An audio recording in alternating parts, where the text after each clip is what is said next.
Hello and welcome to the Ending Body Burnout Show. We are your hosts, Chris and Philly, co-founders of a multi-award-winning functional medicine practice, serving busy people with energy, mood, and gut issues. While busyness, addictive doing, people-pleasing, and perfectionism might be the norm, it's not normal, and it's a major contributor to health issues. Our goal with this show is to give you a holistic root cause approach to healing your body so that you don't have to continue doctor or diet hopping or popping a gazillion supplements hoping something might stick. So get ready to heal your body, get your spark back, deeply connect with yourself, and step into the life of your dreams. Let's dive in.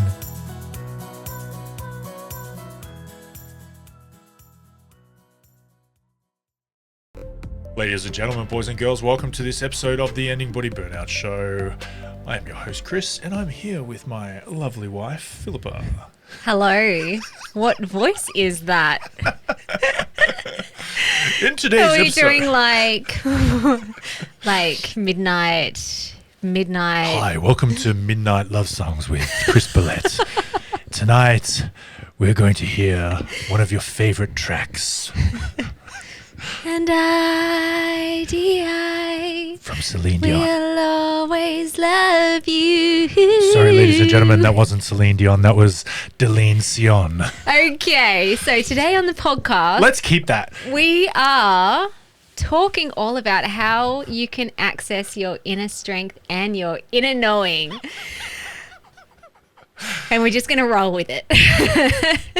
So we, at the time of this episode being published, we will be in a launch week for Ending Body Burnout Method, which is exciting times because we do only open 3 times a year for our program, which is the only way to work with us to really deeply get to the root cause of your body burnout. So we get really excited. We do only have limited spaces, and we have been talking with a lot of people this week and also leading up to doors opening, and had a lot of conversations with people.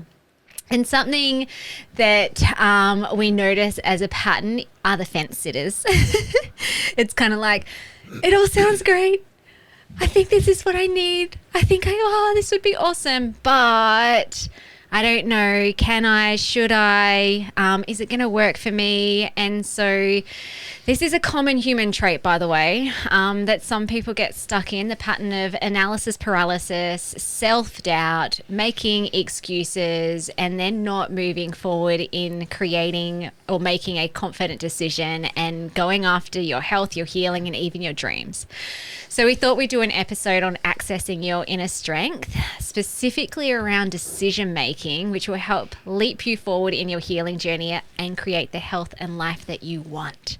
So this will be great if you are someone who's thinking about the program and you're like, I don't know, should I, shouldn't I, can I, can't I, but it will also be great for anyone else listening. So even if you are a client or a past client, or you're not even interested in working with us, but you love just listening to our podcast, it's going to be so relevant for you as well, especially if you are someone who can get stuck in this analysis paralysis loop when it comes to making a decision. Yeah, because this can be for somebody making a decision about, like, we're running this topic at the moment because this suits the world that we're in right now, with our clients and opening doors and all that sort of stuff. So that makes sense.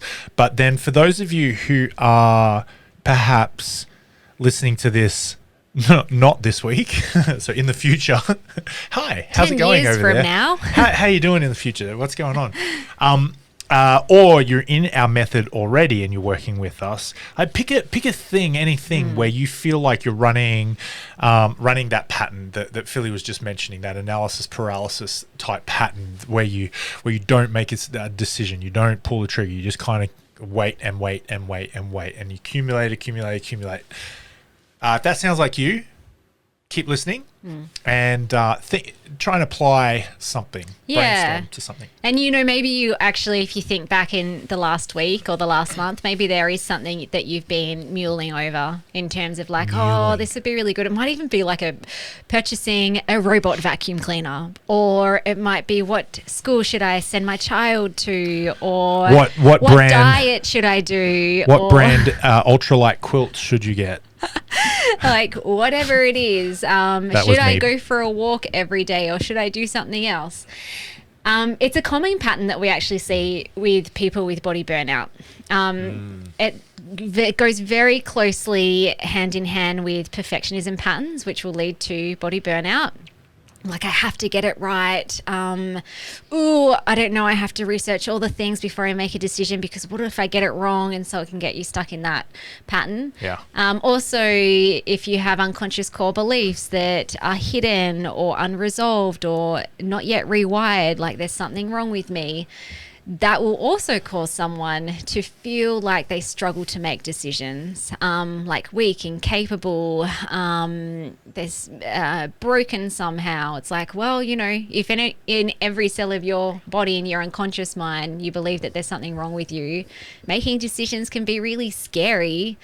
If not dangerous to the unconscious mind. And so that's a really common pattern with people with body burnout. It's every single client that we work with in our method, we are getting to these deep root cause unconscious beliefs. And also it can cause you to put off taking action. So people who get stuck in body burnout can put off taking action because of this lack of or inability or scariness around making a decision. And therefore you continue to suffer or you get worse and it burns out the body systems even more. And it's also mentally exhausting and it puts you further into a fight, flight, freeze pattern and it literally will burn your body systems out. Not fun at all. Do you know, there's one more thing that I notice is life just feels like it just goes by. It just slips through your fingers. You feel like you're just watching it. And some of my clients mentioned that they feel like they're just observing, that they're not quite living, Yeah. And that's sometimes happens because, well, you're thinking, you're logicizing, you're intellectualizing the process. You're not actually participating in life. Yeah. You're holding yourself back. Yeah. We actually released a podcast just the week before where we interviewed one of our clients, Sally. Yay. And if you listen to that podcast, she talked about the different warring parts of her, which caused her to get stuck in this analysis, paralysis, shutdown, exhaustion, overwhelm pattern. What a combo. Yeah. and during the podcast episode, she shared what that looked like to get to the root and to essentially integrate, transform, rewire. So if you haven't listened to that one, that would be a great one to go back to after listening to this podcast episode for more evidence of that it's like so possible to unravel these patterns. And when you do, you heal, not just mentally, not just emotionally, but literally your physical health symptoms start disappearing as well. What's that Pantene Pro V? Do you remember that ad? It won't happen overnight, but it will happen. Yeah. I like it.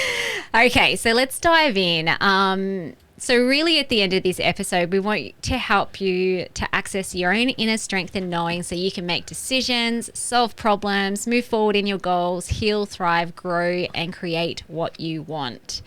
And we thought we'd start off with talking about inner strength myths, because sometimes when people hear the word inner strength, this might not be you, but I know that some people can hear that and be like, meh, I don't really have much inner strength. Nah, oof, I don't even know what that would feel like. The myth is that's a lie. Everyone has inner strength. You were born with a tremendous amount of inner strength. Even a newborn little baby has a lot of it.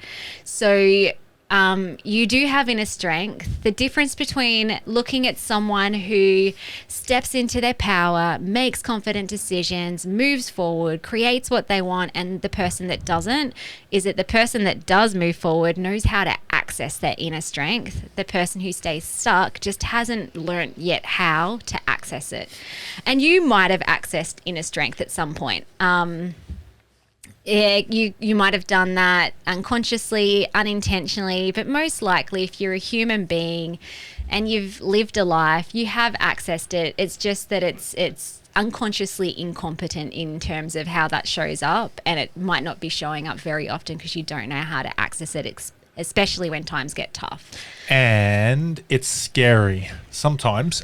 There's a guy who's really famous for his quote. He says, "Stay hard." This I might be speaking to the guys in the audience, that the 1% of our population listening to this. 10%. 10%. Whoa! We've got the stats. We got the stats. 10%.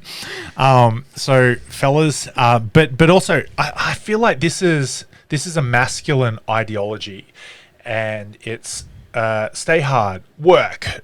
Don't stop when you're done. Don't stop when you're tired. Stop when you're done. You know, these just finish. These are very masculine concepts and ideas. The only way you gain mental toughness is to do things you're not happy to do. You know, this is very hardcore.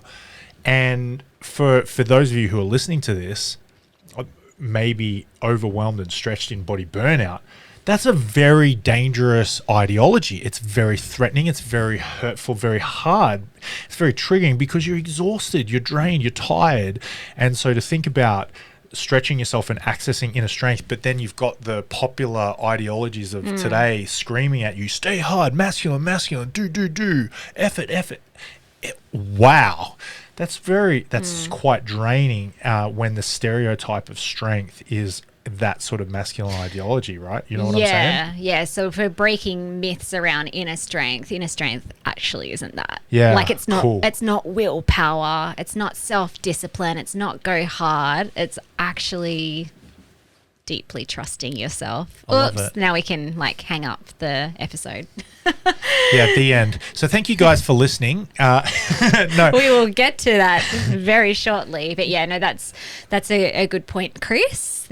That's inner strength. That's not what we're talking about here. Because that's really exhausting, and I've felt it'll be wrapped up in perfectionism patterns as well. So if you have lived a pattern where you attach your worth on what you can do and what you can create and what you can produce, but now you're burnt out and it's just like, I don't have anything left in the tank. It's because you've been accessing that toxic masculine go hard or go home. It's still victim energy. You're still vibing the victim vibes. It's like, I'm going to prove to you that I'm not enough. Even though I believe I'm not enough, I'm going to do all I can to prove to you that I am. It's still got the vibes of the victim energy. Yeah. So anyway, that's what we're talking about. That's not what we're talking about here today. Yeah. Okay, so when you access this deep trust with self, inner strength and knowing, this is what it will feel like. This is what it will look like. This is what it will give you. You will feel like you can take control and you're being in control of yourself. You can choose what you want and how you feel and how you show up. You can make aligned decisions and you can back yourself for those. So you make a decision and it's like, yeah, I'm all in, rather than the opposite of that where it's like, I've just, joined the Ending Body Burnout program and now I'm like freaking out and I don't know if I've done the right choice. Quick refund. Yeah, running away. You'll feel, when you access inner strength and knowing, you'll feel confident, calm, relaxed, grounded, sure in yourself, and of yourself and how you're moving forward. And I think we all want more of that. Yeah? Amen. Push it, sister. Not only does it feel good, but it's not sister. That's a very Tasmanian thing to say to my wife. Push it, baby. Fun fact, Chris and I grew up on opposite sides of Australia, but our ends of Australia, but our ancestors both came on the First Fleet and were convicts in Tasmania. Bunch of criminals. So we have looked down the timelines and I don't think we're related. We're not related. Not very Tasmanian of us. Yeah. Yeah, my family moved away and then came back. Yeah. Okay. All right. So saw the beauty. 3 things before we get into the 5 things that you can do to help strengthen your inner strength and knowing. I want to talk about 3 things that will weaken your inner strength. And those 3 things, well, we'll start off with the first one is victim mentality. So that, looks like lack, scarcity, fear, poor me, feeling sorry for self, which, by the way, it's kind of crappy. If we just think about, if you're stuck in a chronic body burnout, you've got health issues that have been going on for years, if not decades. And maybe that's impacting relationships, work, finances, business. Yeah, it's crap. We don't have to pretend that it's not. So it's normal for someone to drop down into a victim mentality every now and then, maybe even more often than not. A lot of people do it. But when you do drop down into this victim mentality, it weakens your inner strength and your inner knowing. Because all of a sudden, all you're consumed about or looking at is poor me, feeling sorry for yourself, waiting for someone to come and rescue you, waiting to have enough, whether it's time, money, energy, so that you can do the things to heal and be well. And it just keeps you stuck. So it weakens you and it disempowers you. So therefore, what we're not saying is to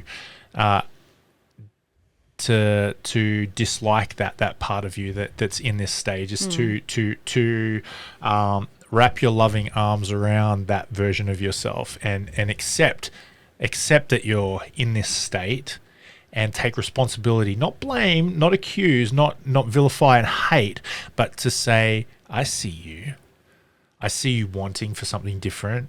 I get it. And then to transcend, to grow, to evolve out of that. But first, you got to recognize, that's where I am. I'm down here. In shame victim land, and I'm responsible, and I got this. And I like that you mentioned like that part. That part is kind of stuck down in victim land. So it's like being aware of that part and what does that part need.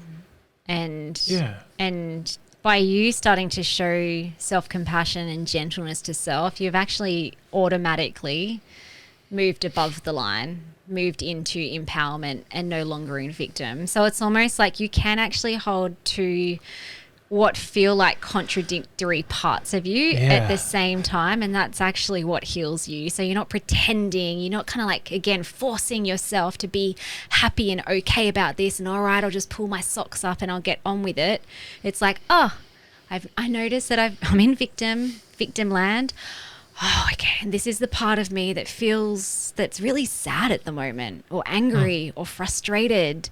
And you know what? I'm gonna love this part, because this part needs something right now. Maybe it also needs something outside of you. Like maybe there is some support, but you still need to help yourself to find that support and find what's going to be aligned with you. Yeah. And I love asking the question too. And by the way, like I slip down in victim land maybe like at least once a day. And it's like, oh, hello. So instead of getting stuck in why is it happening to me, start looking for how it's happening for you. So what's the lesson? What's the wisdom? What's the gift in this crappy or hard situation? And when you can actually see that lesson, then it's like, oh, okay, this is happening. The universe is working in my favor here. Oh, wow, okay. And then automatically you're moving into empowerment. Another thing that blocks or weakens your inner strength and knowing is when you start outsourcing decisions to others. And again, remember we're talking about this in the context of decision making and making confident decisions and moving forward with confidence. So if you're constantly outsourcing decisions to others, that's weakening, disempowering you. It's okay to ask questions. It's okay to get other people's feedback. But if you're constantly referring outwards so that other people can decide what's good for you, then you're not strengthening your decision-making muscle.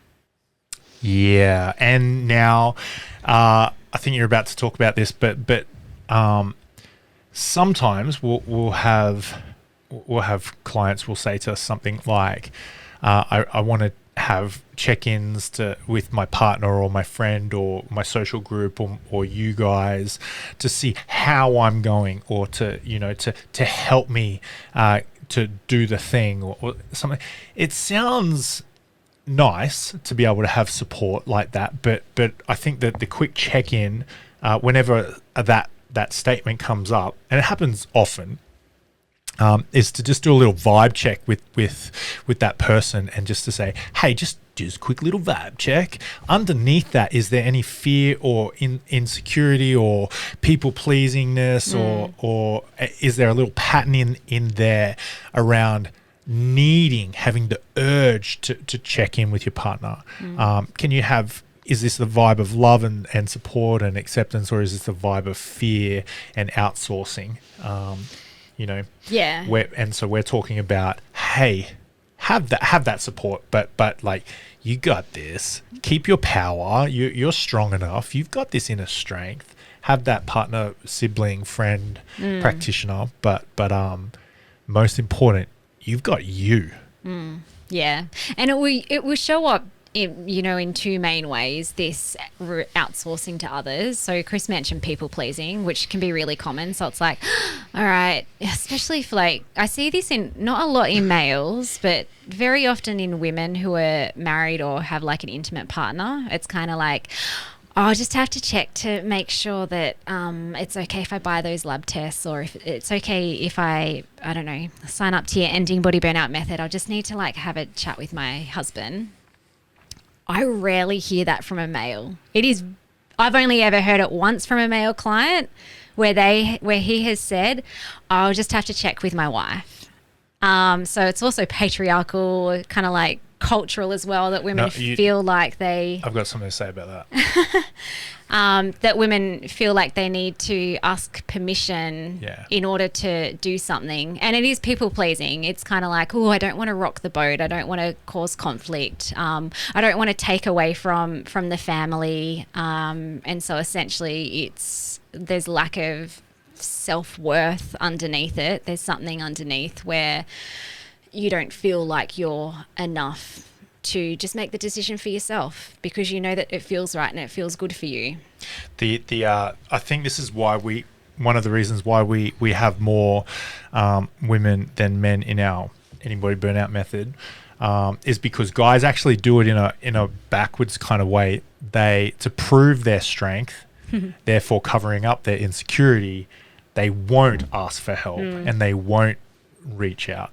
And they won't talk about it. Oh, you mean they just kind of either DIY it through YouTube videos, or if at all, mask it with mask suppress alcohol, sport, TV, run Xbox. Away. So whatever it is, it'll be, if there's a problem, the problem's going to stay there. It's just going to be negatively expressed, repressed, suppressed, something like that. And for guys, that looks like not reaching out, and therefore the stoic appearance covers up for that inner feeling of, I'm not enough, I'm not strong enough, and I will do anything to make sure nobody, not even you person, Chris and Philly, who are trying to help me with this one thing, I will make sure that nobody in the world sees what I see about myself. I think that's the guy thing, masculine thing.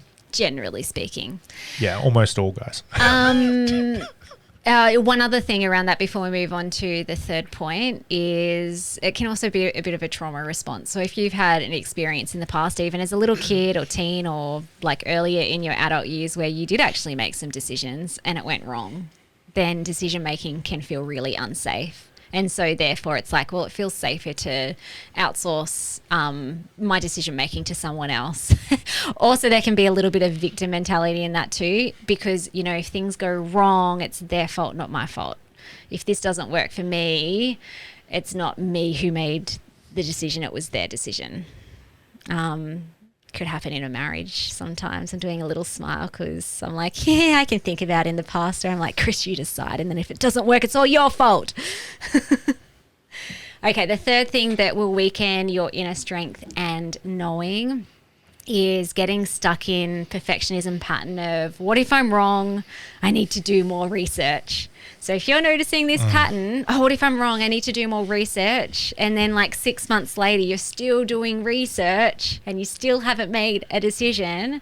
This is absolutely going to weaken your inner strength and your inner knowing. And this will, again, come from a deep unconscious core belief. It will come from experiences in the past where you're terrified to make the wrong choice. for fear of exposure and what it might mean about you. And so therefore you make no choice at all. Or, you know, you make the wrong choice and then you've wasted a bunch of time, money, energy. Other people might point their finger at you and say, see, I told you it wasn't going to work, and you've disappointed other people. So this will also weaken and disempower you when you're running this strategy.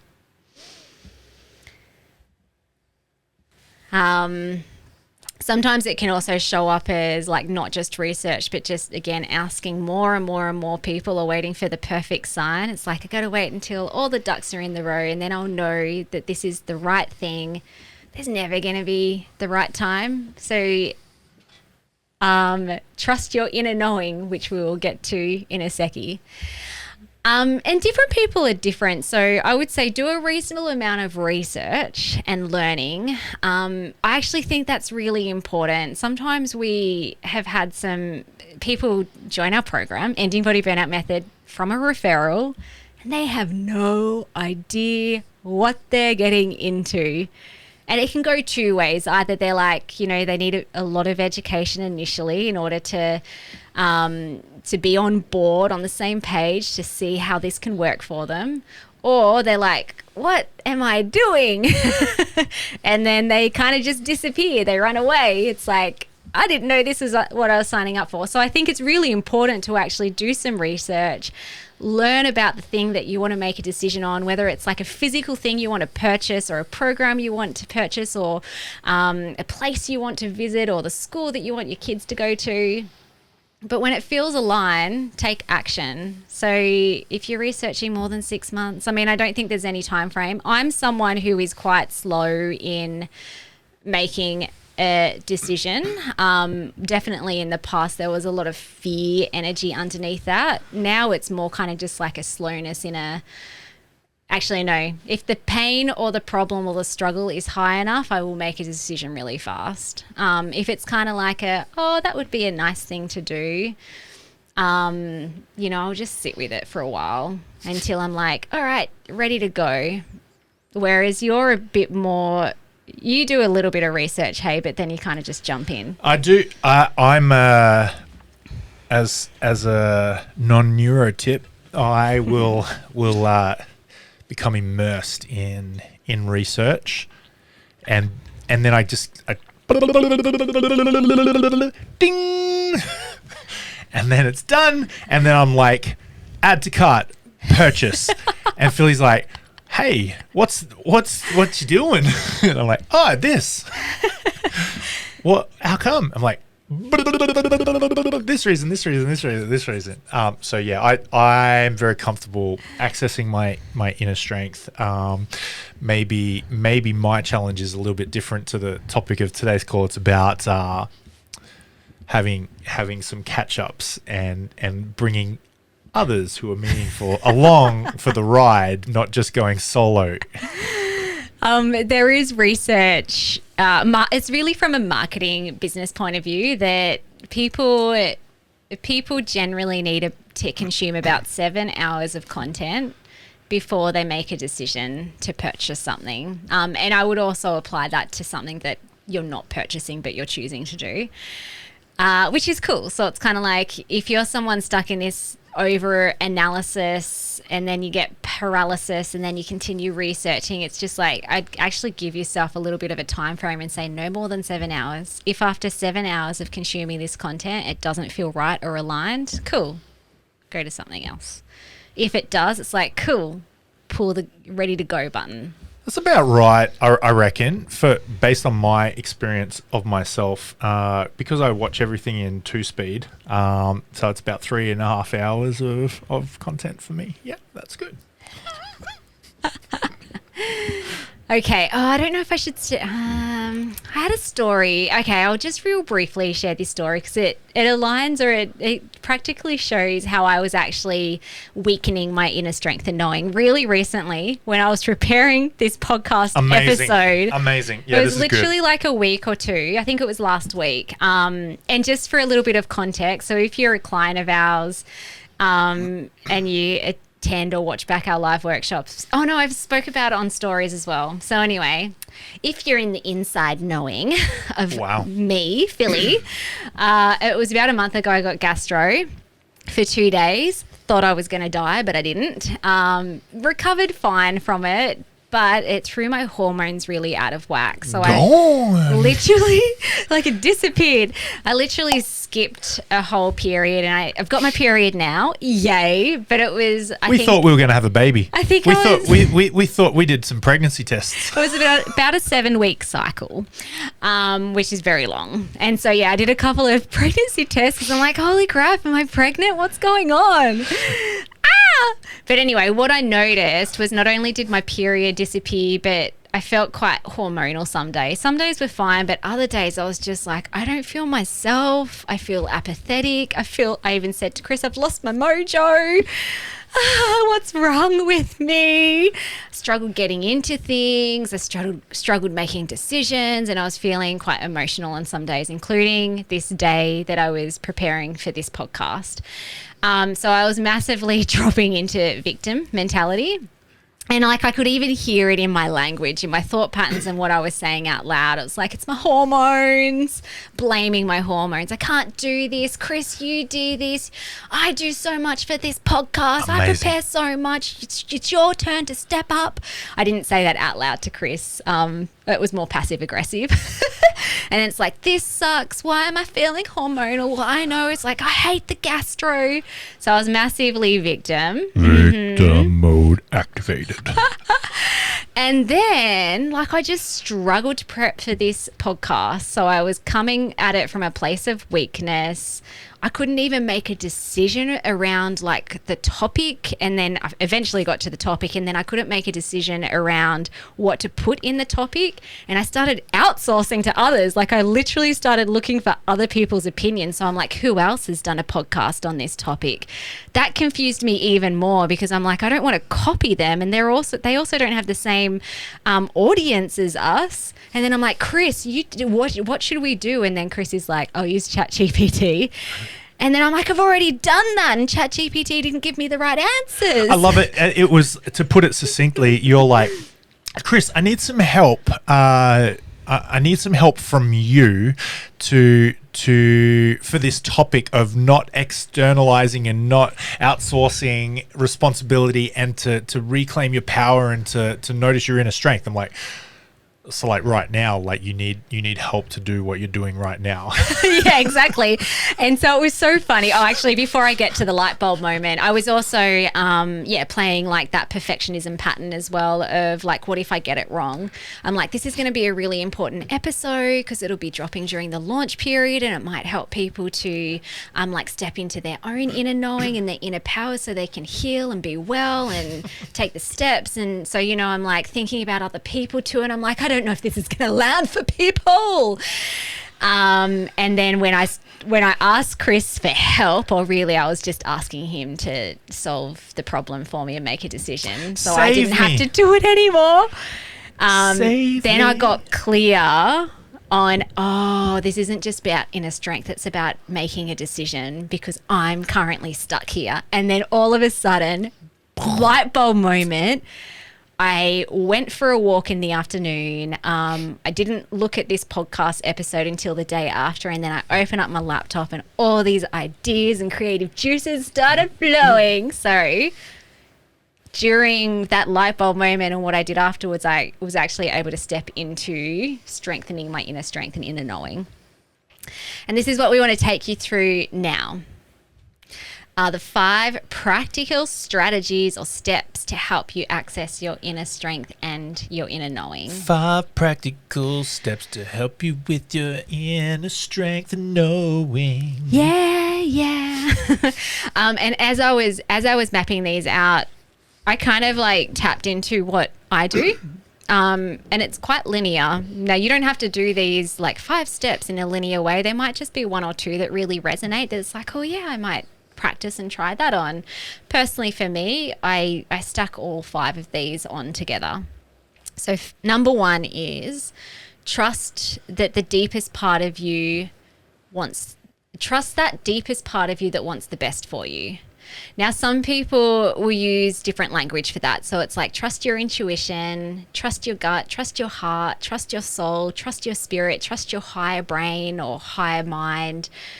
I like to just like mush all those together and say, trust the deepest part of you that wants the best for you. So that deepest part of you that's just yearning for health and vibrancy and wants you to thrive. And instead of getting stuck in your head, analyzing every angle, just drop into your body, because this deepest part of you, it's in your body. It's in your unconscious mind. It's not in the logical, rational part of you, in your brain. And this inner part of you, this inner self, it'll always give you an instinctual response. So even if you were to reverse engineer when you first started making a decision, generally speaking, we get an immediate yes or no feeling before our brain starts creating stories about why you should or shouldn't do it. So really tapping into that, and sometimes it can be nuanced where like we're strengthening a muscle here, so you might not notice it yet. And if you struggle to do that, if you feel like you're up in your head, just take a deep breath. And as you breathe out, imagine dropping your head into your heart and even placing a hand on your heart and ask, is this right? And that helps to get out of that rational, logical, like it's not going to work, the monkey reptile part of the brain, and down into your heart, into that inner knowing. We have had many clients share with us that they had a strong intuitive pull to work with us inside the Ending Body Burnout method. Some have even said they were spiritually led. They said a prayer and like the next day or the next minute, it's like, whoa, Facebook ad for exactly what I've been looking for. Do you know, I've actually got a similar sort of thing for this. I just want to share the screen for a second. For those of you who are on YouTube watching this, this is our get into flow model. This is very similar to other flow models that are out there. Mihai, Csikszentmihalyi, came out with this model of flow. This is an adaptation. My friend and mentor and coach Kylie Ryan has a very similar model to this. We've changed the words. They all start with F. To get into flow, we've found some people are in flounder. They really just feel like they're not happy, they're not finding pleasure, they're not moving forward, they're not living the life that they want, and they're not accessing their inner strength. So for people who are down, either in force or flounder, they're not doing what they need to do, or they're not getting what they want to get, or they're trying to force it. You've got to start accessing that inner strength and really feel into choices and decisions. And so what my first port of call is for when someone's in flounder or force is to feel good. And sometimes that looks like making decisions that feel good but maybe aren't healthy. They're not the best decisions, but they're intuitive and they're all about listening to yourself and getting into a positive state. For example, having some wonderful ice cream. I've got a client recently who really started to listen to herself. And if you're listening, you know who you are. And I love you and you're wonderful. And you had some ice cream recently. And I celebrate you and that wonderful choice, because for the longest time, you weren't listening to yourself and you're putting off making decisions. And then look at you. You went from flounder or force, and you started to really pay attention to your inner intuition and listen to your needs. And that is awesome. Now, fantasy is the quadrant where she got to, which isn't optimal.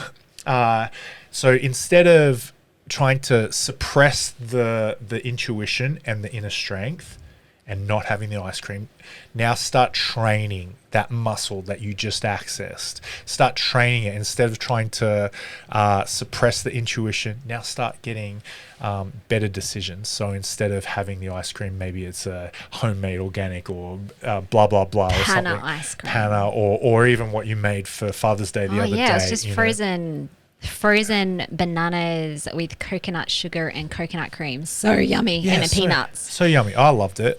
So anyway, so that I think the first port of call is get into yourself and connect with your intuition and your inner strength. And that's going to look like making decisions, and then start training. After you got that activated, that muscle activated, now get better at making healthier decisions. That's what flow looks like. Oh, my hand went into the others. Does that make sense? Yeah, and sometimes it doesn't lead to immediate results. Like we had a client sign up to our program last intake, which would have been, when was that, May? And she was someone who was just like, this is like, I'm having an intuitive pull to this. She kept getting emotional about it, and she just knew in her heart that this was going to be something that would help her. Now, she was a super slow action taker because she had a lot of subconscious blocks around putting herself first, to work on herself and in herself. She was running the pattern of a lot of people pleasing, over responsibility, and just felt really guilty doing anything for herself. And this went on for a couple of months. And then last session that I had with her, which was a one-on-one session, we did some parts work and really spoke to the part that was just like the deepest part of her that wants the best for her, the one that was yearning, desiring for this, like it felt like an intuitive pull. And then this other part that was saying, yeah, but there's so much guilt when I put myself first, and so keep people pleasing and doing things for other people. Anyway, it wasn't the last, it was the second session. Anyway, whenever it was, I just caught up with her recently, and this is a month after we did the process together, and really unpacked it and really shifted some unconscious blockages. In 1 month, her life has changed. Like literally, she said, whatever happened in our last session, it has become life-changing. And like, she's had dramatic changes in how she feels about herself, in her behavioral patterns. Even in her energy level, she's feeling lighter. Her mental health is so much better, like insane. So when you listen to yourself, only good things can happen. Amazing. Okay, number 2, so future self-aligned. So this will help you access your inner strength, your inner knowing, when you imagine who you want to be. So who is this healed version of yourself? This is a powerful brain rewiring technique that we work with our clients on. And it can also help you make decisions in a confident, knowing way. So when you can get in touch with who your future self is, what does she or he feel and hear and say and know, and what does he or she want, and how do they act, then you can make aligned decisions based on your future healed and vibrant self. So a great little just question to ask yourself in the moment, if you're feeling this analysis paralysis, is what would the version of me who's already healed or successful or free choose right now? And then, simple as that, choose that, even if it stretches you, because it will. I'm going to a beautiful retreat in October that one of our past clients is putting on, which is just like a full circle moment. It's so wonderful. But before I chose to book into that, it was literally like the day before, or maybe a few days before, I was just getting clear on like, what do I want? What's my dream outcome? What are the things that I desire? And in my heart of hearts, I just wanted more retreat experiences, but not kind of like fluffy ones, or not kind of like business strategy ones. I wanted a retreat that was just like going to move my soul. And then literally the next day, Mel sent me an email. It was really to just say, hey, would you mind sharing the retreat with your people? And I'm like, sure. And I've just booked in, because literally yesterday, I know that my future self wants this. And so I booked in, and I don't think I even asked you your permission for that. Or I don't think I even ran it by you. I was just like, hey, I'm going to the Gold Coast, the Hinterlands, and I Tweed Valley it was. I remember when you told me, I was like, oh, cool. Yeah. I was like, yeah, it is cool. You're like, yeah, it is. So there. And I'm like, it sounds amazing. Yeah. Now, what will happen is the first time or times you practice choosing what your future self would choose, you're going to have a bit of a freak out moment. Highly likely, because your nervous system and brain hates change. When that happens, though, like a freak out moment will be all of a sudden it's like, oh no, I don't know if I've made the right decision. Run away, escape, run away. Hide. If that happens, it's not a sign that you've made the wrong decision. It's just your neurology having a little freak out. So take a deep breath, come back to the body, imagine your head dropping down into your heart and into your inner knowing. It's like, and just reminding yourself that I've made an aligned choice here. Okay, number 3, owning the choice fully. So, which is really a follow on from what I just said. So if you've made a decision based on your inner knowing and your future aligned self, now it's time to go all in. And I mean, short and sweet, just go all in. And by going all in, it also means you're fully giving up the victim card, especially when things get tough or when you're not getting the results straight away or the thing that you chose to do isn't quite, especially something like the Ending Body Burnout method, which is a transformative process. You're not going to, in one day, automatically have a miracle healing. Although we did have a client sign up, I don't know, it was like maybe about 6 or 8 months ago, who literally after she said yes and signed up to the program, she had a reduction of inflammation levels by 50%. Wow. She's actually shared her story. So that's Amanda's story if you want to search that on our podcast. Amazing. But someone else who just had a miraculous healing experience was Linda, who also shared her story on our podcast. That's episode 87. She found my book in a health food store. She read it in a day. She signed up the next day. Luckily, the doors were open. So everything was all working in her favor. And she literally just, as she read the book, she's like, this is me, this is me, this is me. And I think that this is going to work. Actually, think wasn't even in her vocabulary. Yeah. She believed that this would work. So she made a choice, owned her decision, went all in, and literally within 3 months, rheumatoid arthritis, fibromyalgia, health anxiety, food sensitivities, tinnitus, chronic inflammation, all disappeared. So that's what happens when you listen to yourself, to the deepest part of you that wants the best for you. Only good things are going to happen. Boom. And I think that's what I was talking about before as well, is when you really listen to yourself, you lean into it, it feels good. And then you'll get better at making better decisions. And I think that's what leads us to the next bit. Is at the start, it's a little bit messy. It's not dialed in just yet. Yeah. So number 4 is let it be messy. And this is basically the opposite of perfectionism. So if you're running that pattern of like all or nothing, got to get it right, got to do all the steps perfectly so I can get the result. Again, perfectionism is going to weaken your inner strength, and it's a huge reason why people get stuck in their decision making and going all in. So when you can just start practicing letting it be messy even before you make a decision, it's going to quiet down that amygdala part of the brain that gets stuck in analysis paralysis of what if I get it wrong, what if I choose the wrong thing, or what if I do this thing but I can't do it right. It's like, hey, just start being honest with yourself and saying you probably won't get it right the first time.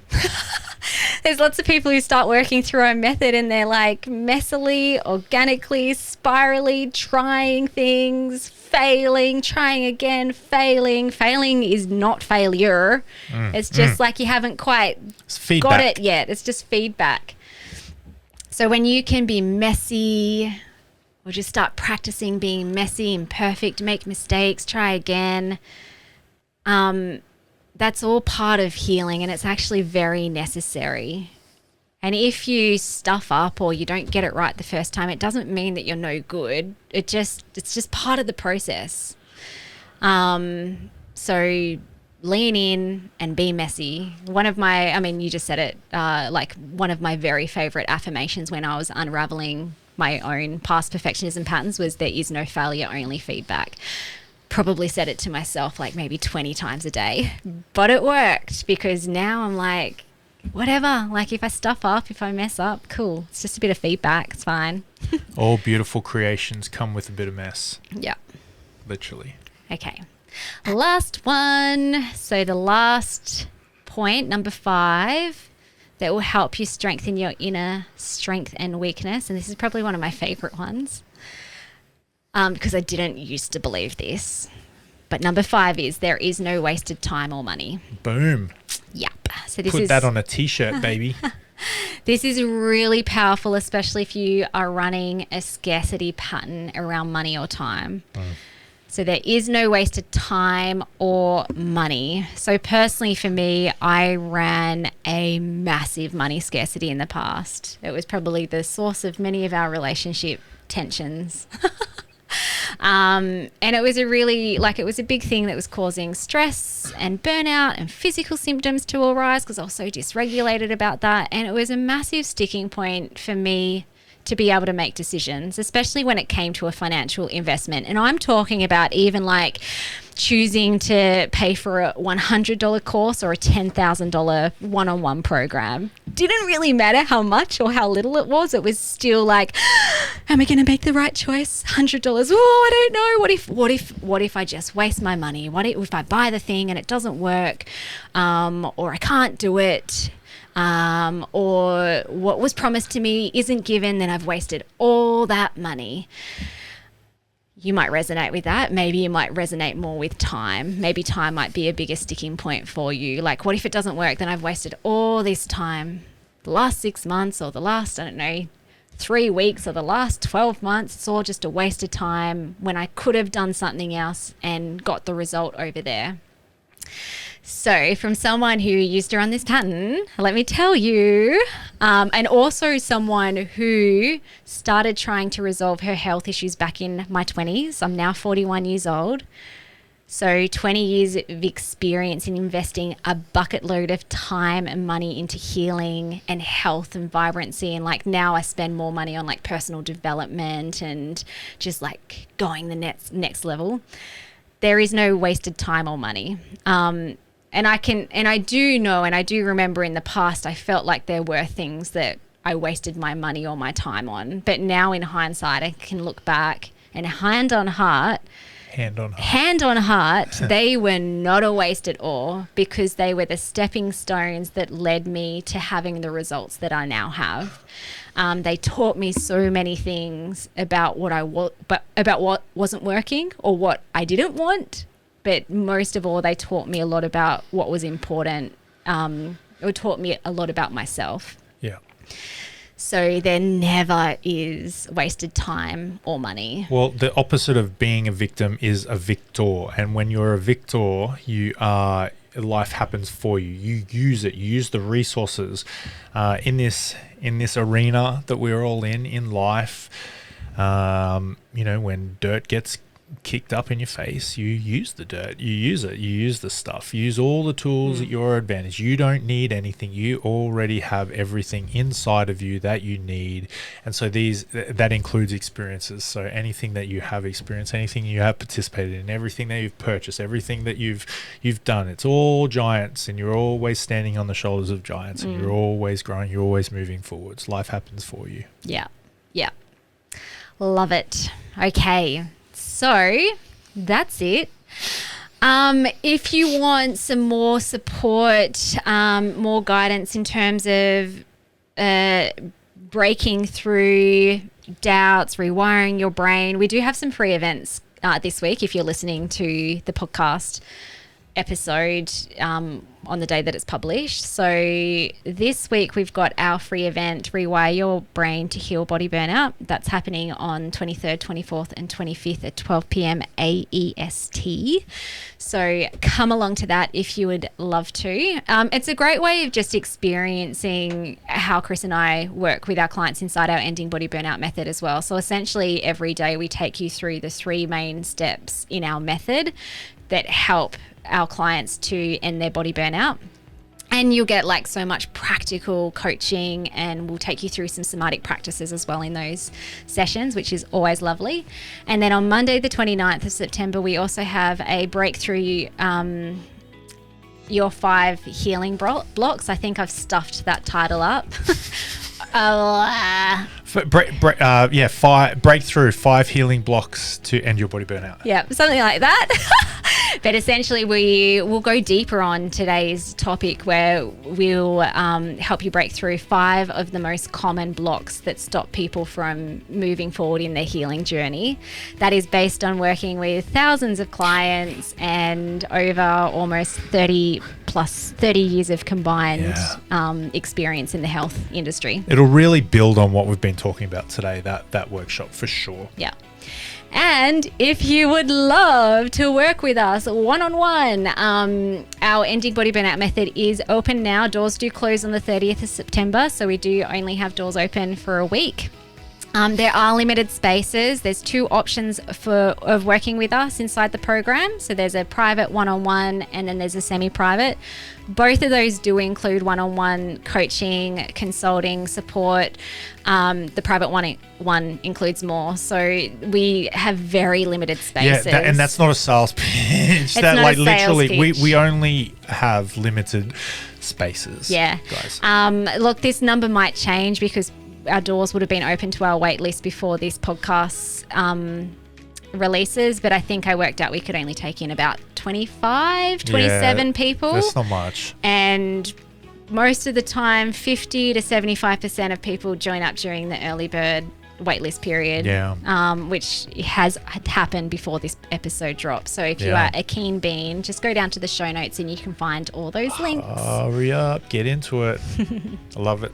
All right, guys. Well, thank you so much for joining us. Thank you for being here with us. We look forward to seeing you soon.